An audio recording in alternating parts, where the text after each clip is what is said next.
Pessoal, tudo bem? Eu de novo aqui, Marcelo Cura, fotógrafo, apresentando para vocês no mundo da fotografia.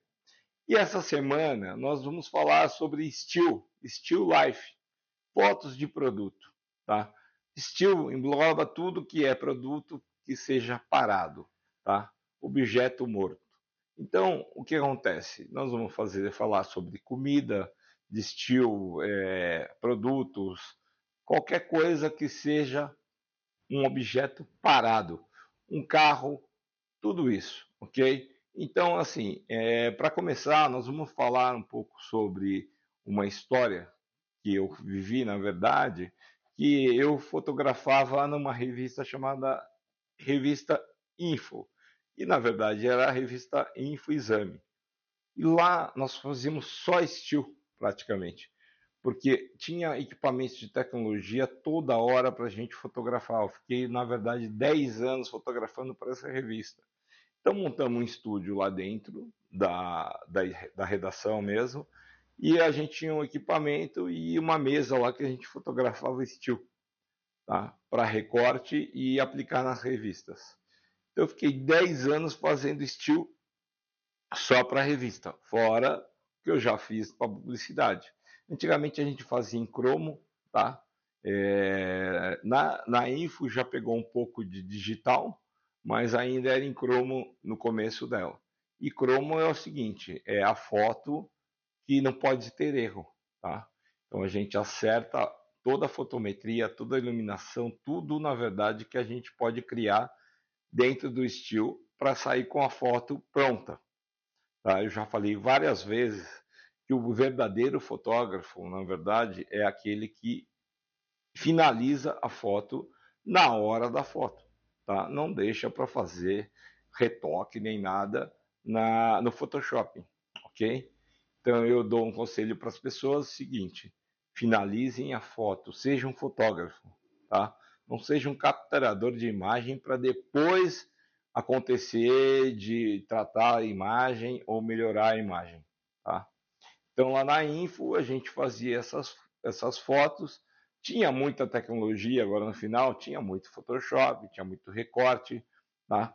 Mas a foto sempre era o principal dessa finalização de imagem. Então, assim, e fora que assim, bem antes de eu entrar na Info, eu já fazia still. Fazia still para uma agência de embalagem, tá? Que criava embalagem, então a gente fazia o still.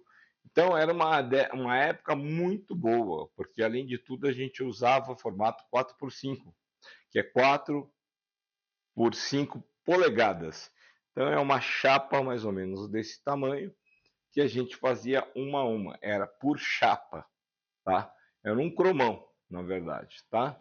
Então, logo, logo eu vou mostrar para vocês, porque é uma coisa que vocês provavelmente nunca viram na vida e eu acho que vocês têm que conhecer. Nós vamos falar, logicamente, também do equipamento que usava para essa chapa, que era a câmera 4x5, que ela tinha umas básculas e ela tirava a diferença de ângulo. Então, você fazia uma foto muito abaixo de um produto alto, você fazia a correção de báscula. Ela não ficava parecendo um prédio, né, gigante, ela se corrigia. Então, tudo isso, na verdade, a gente vai mostrar futuramente, tá? Porque aos poucos nós vamos modificando e inteirando as matérias que nós vamos falar, tá? E hoje nós estamos falando desse estilo porque eu fiz uma matéria com um convidado muito especial, que é meu amigo Fred Bush, um fotógrafo especializado em estilo, numa época atrás, mas tipo faz publicidade, então faz beleza, faz moda, faz qualquer coisa, tá? Tem um estúdio muito legal e nós fomos lá até o estúdio dele visitar e bater um papo com ele e ele deu várias dicas para quem quer fazer estilo ou quer fazer fotografia dentro de estúdio, tá? Então eu queria muito que vocês acompanhassem, tá? Já se inscrevendo no canal, dando o seu like e fazendo já perguntas. Vão anotando as perguntas aí, se quiser mandar para o Fred, para mim, para o Robson, que foi o programa passado, e assim nós vamos caminhando com a programação e respondendo todo mundo, tá? Então, futuramente já está programado para a gente visitar uma loja de equipamento fotográfico, onde vamos falar de um monte de marca, lentes, para quem compra no começo o equipamento, que tipo de equipamento comprar. Então já está marcado essa data dessa entrevista, que é um parceiro nosso, tá? O Wilson vai estar lá explicando para nós e em breve teremos essa matéria também. Mas por enquanto, no mundo da fotografia, foi visitar o Fred Bush e vamos ver alguns estilos, como são feitos e o estúdio, como é um estúdio profissional por dentro, ok? Então aguardo vocês, não deixem de se inscrever no canal e dar o seu like, tá? E vamos lá, vamos para a matéria. Fred Bush com vocês agora. Fazendo uns estilos. Aqui a gente já está entrando aqui, ó. O Fred está lá, estou fazendo uns spots ali. Aqui é um estúdio profissional, como vocês podem ver. O Fred está trabalhando ali. E aí, Fred? E aí, pessoal, beleza? Tudo bem? Tudo bem? Ó, o Fred está fazendo uns estilos aqui, eu vou mostrar rapidinho aqui para vocês. Tá? E é isso. E agora a gente já vai bater um papo aqui com o Fred, para vocês saberem um pouquinho mais do que ele anda fazendo, o que ele fez, da onde veio e tudo mais. No mundo da fotografia para vocês, direto do estúdio do nosso amigo aqui, Fred Bush. Vamos bater um papo aqui com o Fred e vamos ver quanto tempo você fotografa, Fred? Cura, olha só, eu costumo contabilizar desde a época do colégio. Porque a gente tinha o grupo de teatro do colégio, aí eu comecei a fotografar os ensaios, as apresentações, aí pegava os filmes preto e branco, eu levava para casa, Revelava. Aí eu fazia o contato e vendia para os colegas do colégio. Então, aí já é uma profissão semi-profissional, né? Já é um amador meio lucrando uma graninha para pagar o seu dia a dia, né? E ao mesmo tempo, assim, fotografar teatro, fotografar show é uma grande escola, né? Muito, né? Porque... Ainda mais isso foi final dos anos 80, na segunda metade dos anos 80, totalmente analógico, operando filme preto e branco, que tinha características próprias, né? Mais fácil do que o colorido. E você era Canon ou Nikon na época? Pentax. Nossa senhora, que Pentax que era? Camil? Nossa senhora, caramba. Nessa época a gente trabalhava o que eu tinha. Eu comecei com uma Yashica, que era um negócio que, tipo assim, todo mundo não compra porque quebra, né? Não teve nem dúvida, né? Meu fotômetro foi pro chapéu em um mês o negócio, né? A Pentax aguentou. Porque o Pentax, na verdade, para quem não sabe, a Camil, ela era analógica, inclusive o fotômetro que era de ponteiro, né?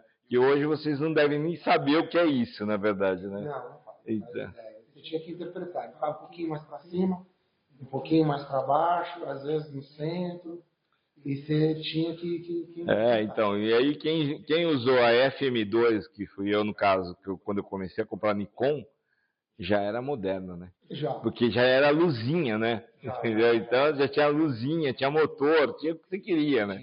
Então a Camil não tinha nada, era o arcaico da fotografia, né? Ela era assim. E daí, você tinha quantos anos aí na faculdade? Colégio, eu não era exatamente muito bom aluno, né? Eu estava com 19. Todo fotógrafo. E quando é que você foi fazer o curso Abril lá para entrar na Abril? O curso Abril já foi bem depois, já foi em 92 para 93, janeiro de 93. Caramba, então você já tinha quantos anos? Já tinha alguns anos, eu tinha trabalhado de assistente em alguns estúdios antes. Eu trabalhei muito com um fotógrafo que veio a ser meu amigo, até hoje amigo. A gente dividiu o estúdio por um tempo, que foi o Daniel Dayan. Entendi. Fotógrafo muito focado em culinária. Na época a gente fazia bastante coisa, E a gente está falando de uma época que culinária era muito difícil, gente. Você não está entendendo. Porque a gente não é que nem hoje, o digital facilitou a vida da culinária absurdo, porque o resultado você vê quase praticamente na hora, então você pega e pode corrigir qualquer coisa, porque na época você não corrigia se o chefe, né, errasse um prato, e errado mesmo. E errado mesmo, entendeu? Porque não tinha jeito. Eu lembro, assim, detalhes da gente fazendo trabalho, por exemplo, fotografando gelatina, né? Nas vésperas do trabalho, a gente nivelava a geladeira. Por quê? Para quando a gelatina formasse, ficasse retinha, né? Não, era uma época difícil, cara, porque... para cortar salame. Tinha que escolher a faca para dar corte do salame. Perfeito. Para o salame não ficar com aquelas marcas. Corta o salame. Hoje em dia você vai ver que tem lá, fica chanfradinho. Não podia. Aí a produtora tinha que fazer o corte bonitinho. Cara, eram umas coisas muito chatas, porque na verdade você não tinha retoque que tem hoje, né? Não. Porque a gente fazia tudo em cromo, e o cromo era irretocável praticamente, né? Porque quem retocava era no cromo, né? Era no cromo. Então o cara ia lá com um pincel, tinta e retocava o cromo. Imagina uma coisa louca dessa, né, cara? Mas era muito limitado. Né? Isso. Muito assim. E eu me lembro de ser uma mão de obra muito cara para fazer isso, né? Não era muito pouca gente fazia isso em São Paulo. Não, é muito raríssimas pessoas e tipo assim, também era uma coisa muito difícil que era escanear os cromos, né? Porque a gente pegou, na verdade, eu peguei a época da Burt, né? Do auge da Burt, que era o melhor scanner que tinha, mas para você ter uma ideia, não chega aos pés de uma máquina digital, né? Não. Entendeu? Então, é uma coisa assim, impensável. Para os dias de hoje, quem tem a fotografia hoje tem uma vantagem violenta, assim, né, cara? É muita coisa, muito diferente. Eu lembro que a gente fazia o cromo, eventualmente mandava para os laboratórios que tinham ainda na época, né? Por exemplo, da Fuji, que tinha no Itaim. Exato, na Bandeirantes. Mandava escanear ali no Itaim. Tinha a Labtec na Avenida Angélica, mesma coisa. Você revelava o cromo, escaneava, e alguns deles forneciam o trabalho de tratamento digital. Não, com certeza, era uma coisa bem difícil. Aí quando você entrou na Abril, você foi pelo curso Abril, né? Eu fui pelo curso Abril. Então, antigamente, para você entrar, para fazer, trabalhar na Abril, você passava por um curso, entendeu? Eles abriam vaga para N pessoas, e cada um na sua área, né? E aí eles aprovavam 1, 2. Era 1, 2, era um absurdo o negócio, né?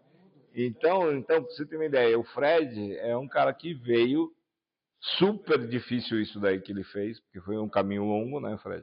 Foi. Porque se você pensar bem o caminho de fazer o curso Abril, ser aprovado e ser assistente no estúdio Abril, você começa lá de baixo, cara. Você começa varrendo o chão, de verdade. Entendeu? Eu já vim com uma outra mentalidade, porque eu já vim fazendo foto publicitária. Então eu entrei na Abril no QI, né?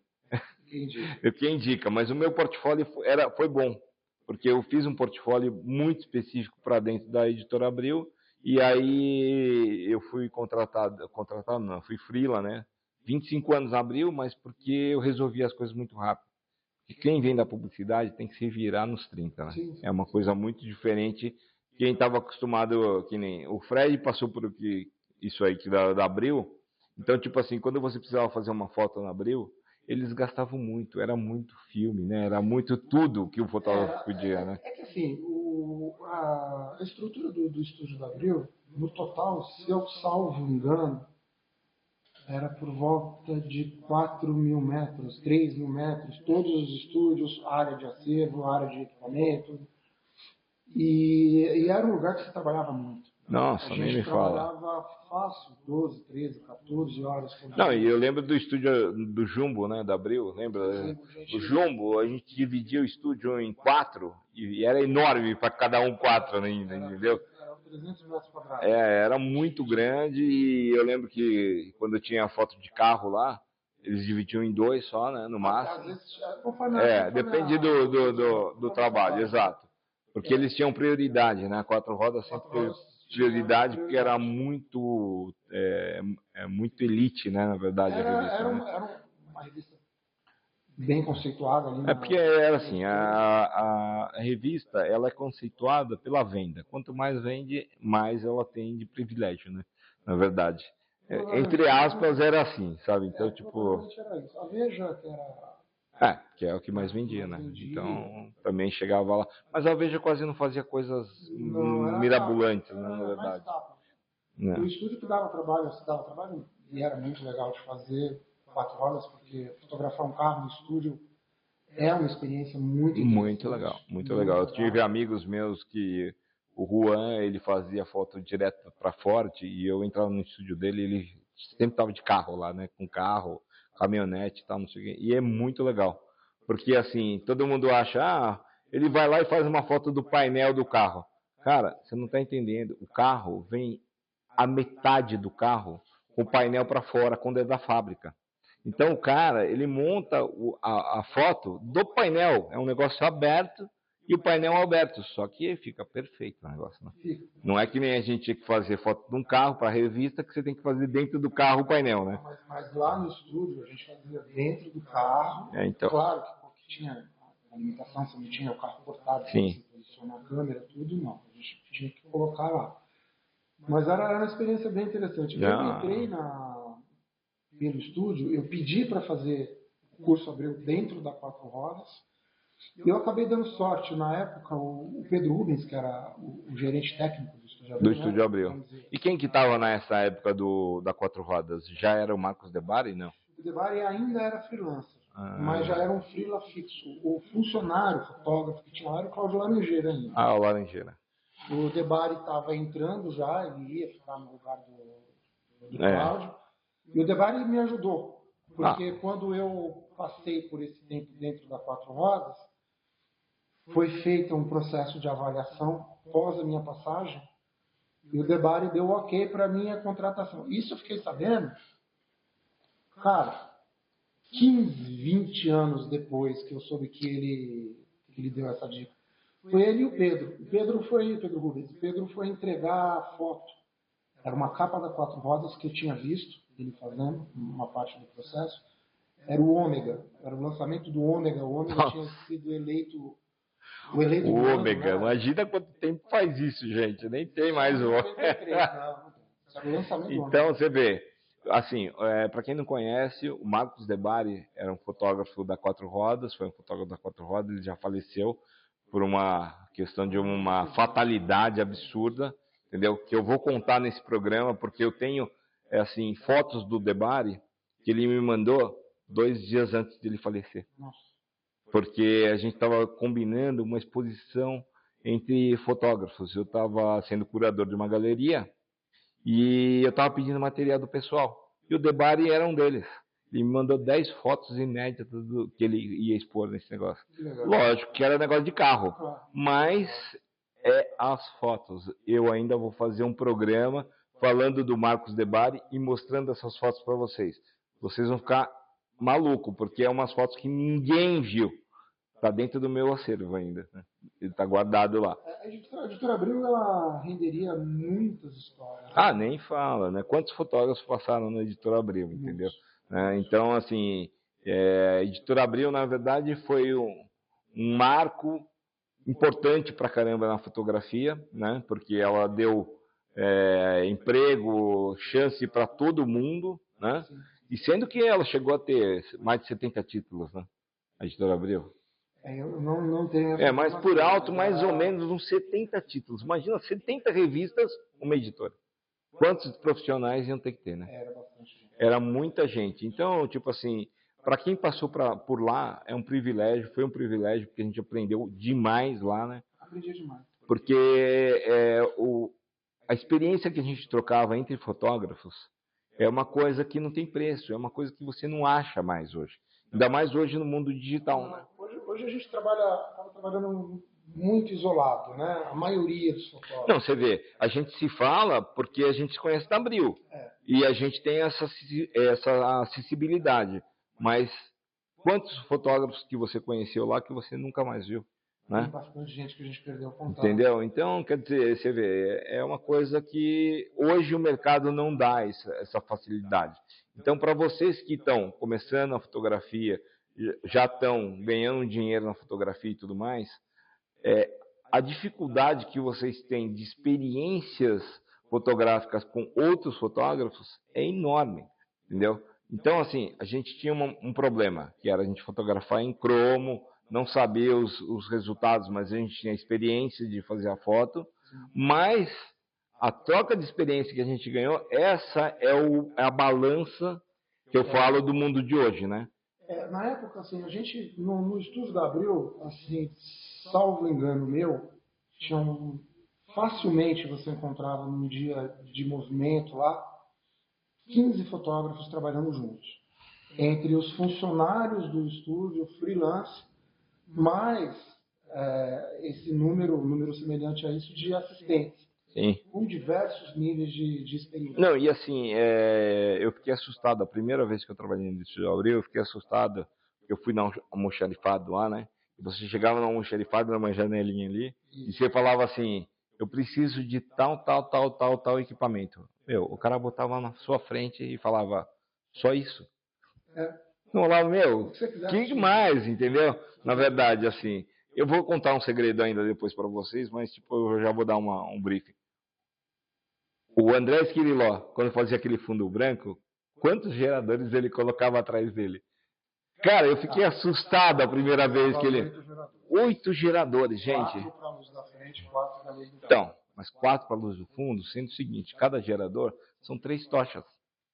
Então, pensa quanta luz que ele usava para fazer um fundo branco. E hoje vocês pegam, acham que a gente pode fazer com uma luzinha de LED, o fundo branco, só porque é digital?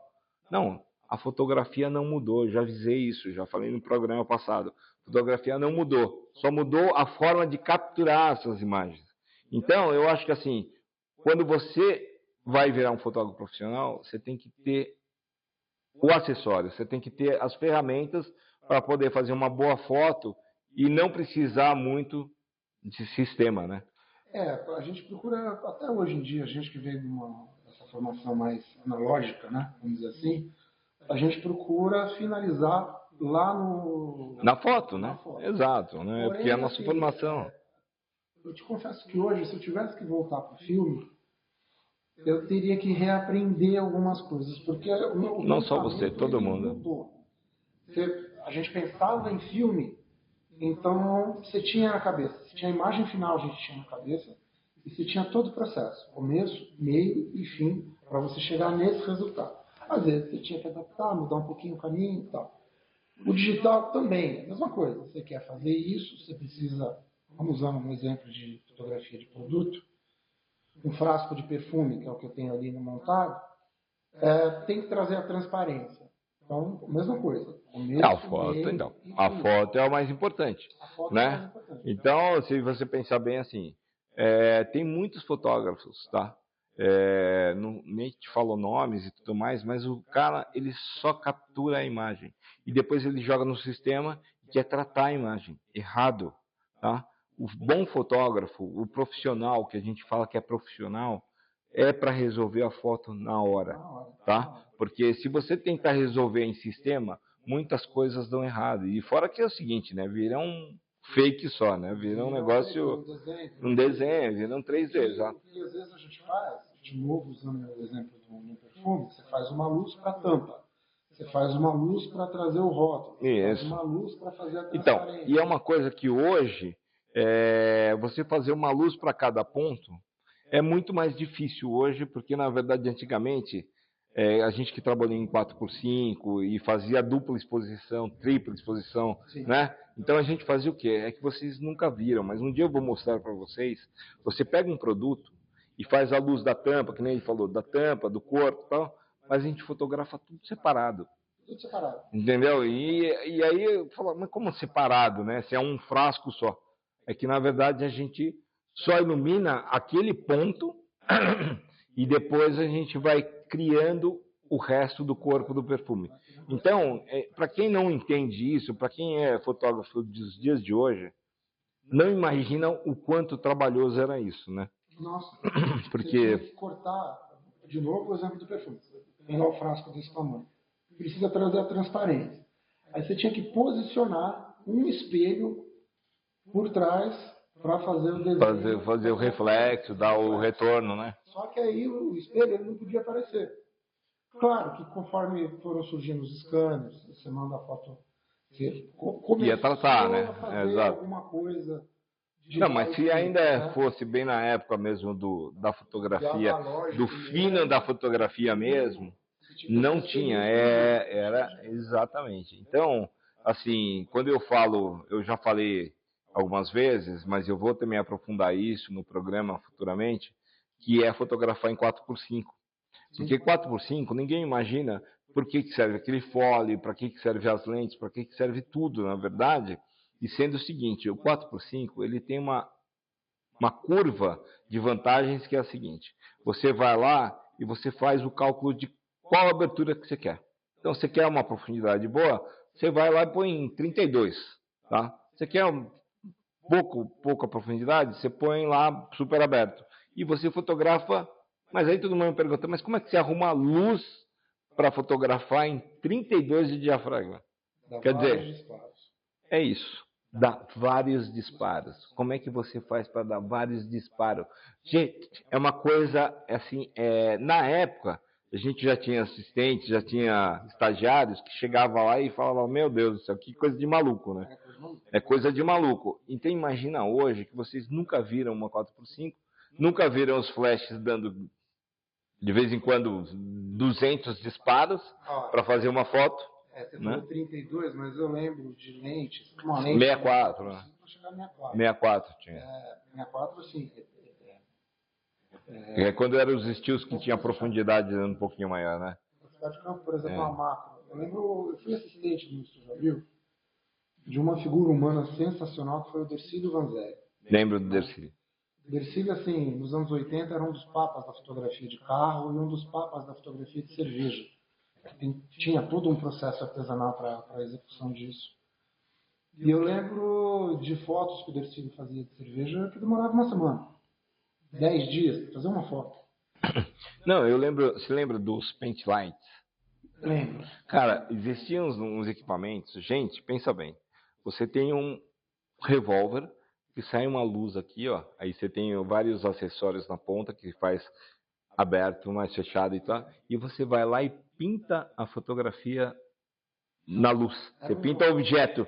Imagina uma coisa de maluco isso, né? Era uma fibra ótica, né? Um É. acessório que você colocava. Não, fibra ótica, uma coisa assim muito tecnologicamente na frente, mas só que hoje fibra ótica está na calçada, né? Você vê o sinal da sua net e vem em fibra ótica, Na né? época de fotografar um anel, aí você queria a fibra ótica para fazer aquele brilhozinho na tela. Aí tinha que ser quem tinha esse pent light. Só que era um equipamento caríssimo, Caríssimo. caro, muito caro, e assim, tipo assim, a gente alugava de quem tinha, porque não tinha nenhuma locadora, né? De equipamento. Então era tudo difícil. Então a gente, quanto mais amigos fotógrafos a gente tinha, era mais fácil a nossa vida. Porque a gente pegava emprestado, alugava, fazia coisas. Porque, tipo assim, vamos dizer que você quer alugar um carro específico em São Paulo. Tem um carro. Imagina, era a mesma coisa, né? Era isso. Então você queria um paint light, tinha um cara que você conhecia que tinha entre 200 fotógrafos, né? Você fala, meu, como é que pode? Tinha o Paint Light, depois eu lembro no final dos anos 90 chegando os primeiros Dedolight. Dedolight, mas o Dedolight já era mais aberto, né? Já era mais aberto. Eram uns acessórios diferentes, mas tipo, era uma luz mais aberta para fazer estilo, né? E assim, a gente tá falando muito de estilo, gente, porque o Fred, ele foi especializado em estilo no começo da carreira dele. Desde o começo, sempre. Hoje também ele faz muito estilo. Ele é uma referência de estilo, sabe? Para quem não sabe o que é still life, a palavra já fala. Estilo é parado e natureza morta, exatamente. Né? O produto fica parado e quem mexe somos nós, né? Então quem faz da vida para o produto é o fotógrafo, né?